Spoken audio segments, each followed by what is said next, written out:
the 10 attitudes for leadership development. Leaders are very unique people.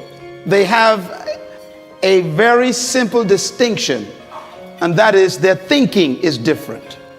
Leaders do not think like followers. Leaders used to be followers, all of them. If you want to be an impactful personality, you have to develop certain types of thinking and perceptions that change the way you see yourself and see the world. I call this the spirit of leadership. Now, there are only 2 animals on the planet that the Creator identified himself with.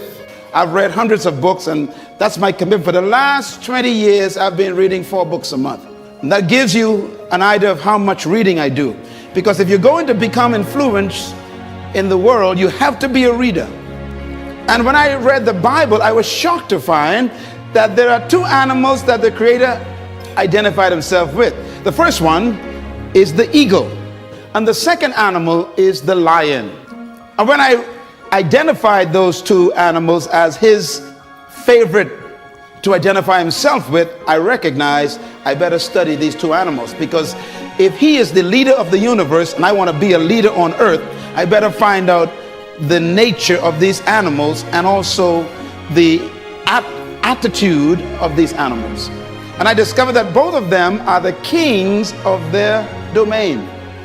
The eagle is the king of the bird kingdom, and the lion is the king of the animal kingdom. Well, I want to talk about the lion today, even though I can do a session on the eagle, which is very important. But let's talk a little bit about the lion. The lion has what I call the spirit of leadership. And this word spirit here is referring to attitude.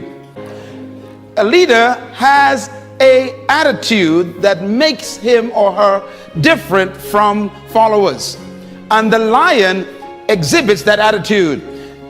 We have to cultivate the same attitudes that the lion has, because the lion apparently has been given the same attitudes that God himself identifies with, and he put it in these creatures. And apparently you and I are supposed to be the king of the animal kingdom, the rulers of all animals. So obviously we have somewhere trapped on the inside these same potential attitudes. Now, the lion is the king of the jungle, but the lion to me is a great source of encouragement to all of us. Number 1, the lion is not the tallest animal in the jungle. Number 2, the lion is not the largest animal in the jungle. Number 3, the lion is not the heaviest animal in the jungle. Number 4, the lion is not the smartest animal or the most intelligent animal in the jungle. And yet, the lion is the king. You don't need to be intelligent. You don't need to be smart. You don't need to have a certain height. You don't need to have a certain weight. You don't need to have any kind of advantage. And yet you can be the leader. Now, what's the main thing that shocks me about the lion is that the lion is not larger than the giraffe, bigger than the elephant, or heavier than the hippo. He's not as smart as the hyena or the snake. And yet, when he shows up, they all run away. The lion, therefore, cancels all of your excuses for not becoming a leader. What makes the lion so unique?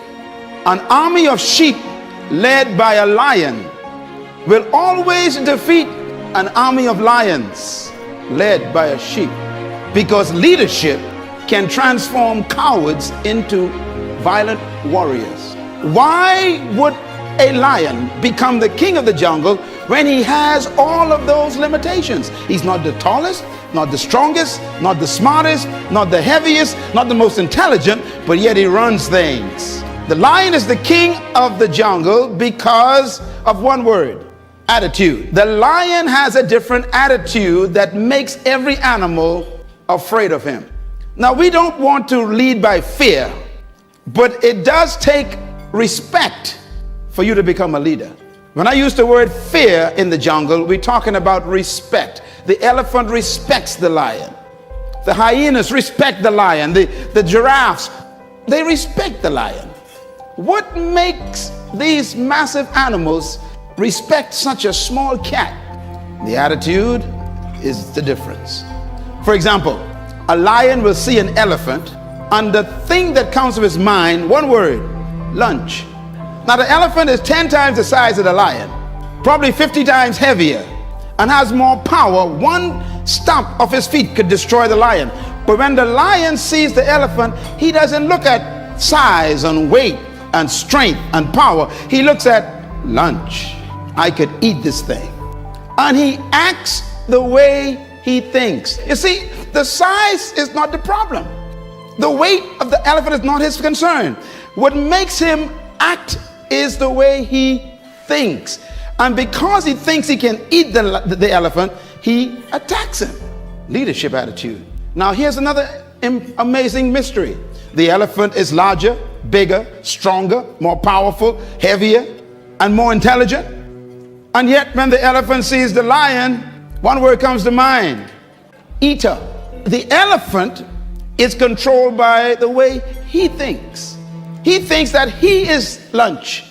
Therefore, his size, his weight, his power, his might, his authority is a victim of the way he thinks.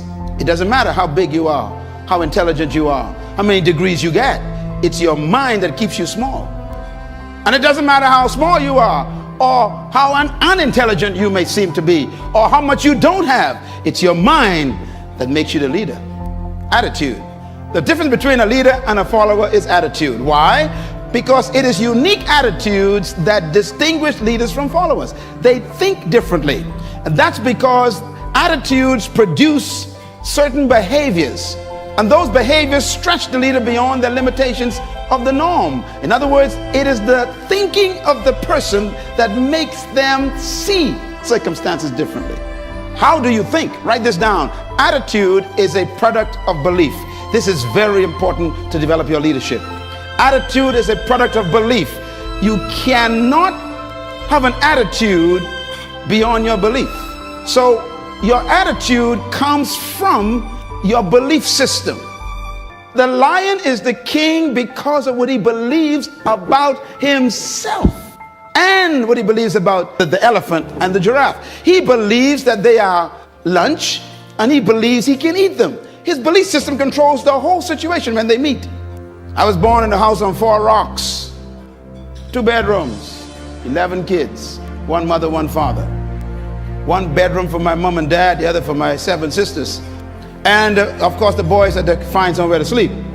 I remember sleeping on a mattress on the floor. I remember sleeping one time on a mat, and that sheet never kept the mosquitoes out. All around me was poverty, but we didn't know that because everybody was poor. The only way you know you're poor is when you meet a rich person. And there I was sleeping on the floor. Wonderful family. They loved me. We loved one another. My parents loved us. We loved them. We had a great family, but we didn't have much.